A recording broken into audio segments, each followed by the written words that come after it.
Hi friends, విమానాల hijack ఉదంతాల గురించి మనం విన్నాం. కానీ ఒక వ్యక్తి విమానం హైజాక్ చేసి అడిగినంత డబ్బు తీసుకుని గాల్లో పయనిస్తున్న విమానం నుంచి పారాచూట్తో దూకేసి అసలు దొరకకుండా గాల్లో కలిసిపోయాడంటే మీరు నమ్ముతారా?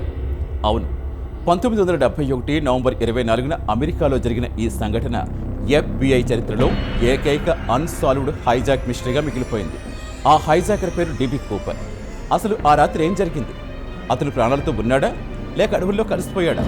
ఈ ఇన్వెస్టిగేటివ్ ఫీచర్లో ఈ రహస్యం ఛేదిద్దాం. ఫ్రెండ్స్, ఆ రోజు పోర్ట్లాండ్ నుంచి సియాటిల్ వెళుతున్న నార్త్ వెస్ట్ ఓరియంట్ ఫ్లైట్లో ఒక వ్యక్తి ఎక్కాడు.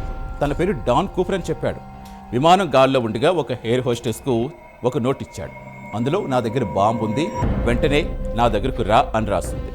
అతను అడిగింది $2 లక్షల నగదు, అలాగే 4 పారాచూట్లు. విమానం సియాటిల్లో దిగిన తర్వాత ప్రయాణికులు వదిలేసి తన అడిగిన డబ్బు తీసుకుని మళ్ళీ విమానం గాల్లోకి లేపమన్నాడు. విమానం మళ్ళీ గాల్లోకి లేచిన కొద్దిసేపటికే కూపర్ ఒక అద్భుతం చేశాడు.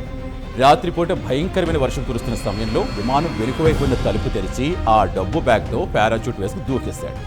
విమానంలో ఉన్న పైలట్లకు కూడా అతను ఎప్పుడు దూకాడో తెలియదు. అతను దూకిన ప్రాంతం మొత్తం దట్టమైన అడవులు ఇంకా కొండలతో నిండి ఉంది. FBI అధికారులు వేల సంఖ్యలో సైనికులతో ఆ అడవి జల్లెడ పట్టారు. కానీ కనీసం ఒక్క చిన్న క్లూ కూడా దొరకలేదు. అలా విమానం నుంచి దూకడం ఎలా సాధ్యమని మీలో కూడా చాలామందికి డౌట్ రావచ్చు. అయితే అప్పట్లో ఉన్న బోయింగ్ 727 విమాన నిర్మాణంలో ప్రత్యేకత వల్ల గాల్లో తక్కువ ఎత్తులో పయనిస్తున్నప్పుడు ఆ వెనుక తలుపు తెరవడం సాధ్యమైంది. కూపర్ దూకిన తర్వాతే భవిష్యత్తులో మళ్ళీ ఇలాంటివి జరగకుండా కూపర్ వేన్ అనే భద్రతా పరికరాన్ని ప్రపంచవ్యాప్తంగా విమానాల్లో తప్పనిసరి చేశారు. ఇక మన స్టోరీలోకి వెళితే సంవత్సరాలు గడిచిపోయాయి. 1980లో ఒక చిన్న బాబు కొలంబియా నది తీరంలో ఆడుకుంటుండగా అతనికి కొన్ని పాత నోట్లు అక్కడ కట్టలు దొరికాయి. అవి అక్షరాల కూపర్కి ఇచ్చిన ఆ $2 లక్షలలోనివి. ఆ నోట్ల సీరియల్ నెంబర్స్ మ్యాచ్ అయ్యాయి. అంటే కూపర్ ఆ అడవిలో చనిపోయాడా లేక కావాలనే ఆ డబ్బును అక్కడ వదిలేసి వెళ్ళాడా? ఆ డబ్బు ఎవ్వరూ వాడలేదు. మార్కెట్లో ఆ సీరియల్ నెంబర్ నోట్లు ఎక్కడా దొరకలేదు. అంటే కూపర్ ఆ డబ్బును అనుభవించలేదా? FBI ఈ కేసులో సుమారుగా 800 మందిని విచారించింది. ఎందరో తామే కూపర్ అని చెప్పుకున్నారు. కానీ ఎవరి వేలిముద్రలు ఆ విమానాలు దొరికిన వాటితో మ్యాచ్ కాలేదు. అతను చాలా ప్రశాంతంగా తెలివిగా ప్లాన్ చేశాడు. అంటే అతను మిలిటరీలో పనిచేసిన వ్యక్తి ఉండొచ్చని పోలీసులు భావించారు. 2016లో FBI ఈ కేసు క్లోజ్ చేస్తుంది. కానీ లేటెస్ట్ DNA టెక్నాలజీతో కూపర్ వాడిన టైం మీదున్న కణాలు పరిశోధించి అతను ఎవరో కనిపెట్టే ప్రయత్నం చేసినా ఫలితం లేకుండా పోయింది.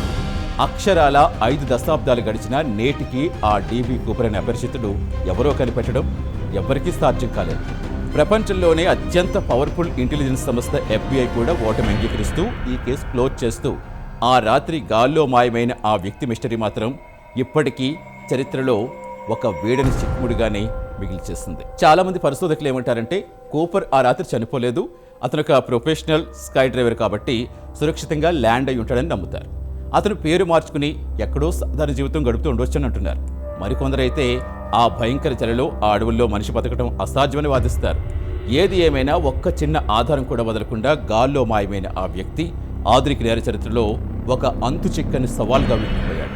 చూస్తారు కదా ఫ్రెండ్స్, గాల్లో కలిసిపోయిన ఆ హైజాకర్ గురించి మీ అభిప్రాయం ఏంటి? అతను బతికే ఉండడని మీరు నమ్ముతున్నారా? కామెంట్స్లో చెప్పండి. వీడియో నచ్చితే లైక్ చేయండి. మరిన్ని క్రిప్పింగ్ ఇన్వెస్టిగేటివ్ ఫీచర్స్ కోసం ఇప్పుడే సబ్స్క్రైబ్ చేసుకోండి.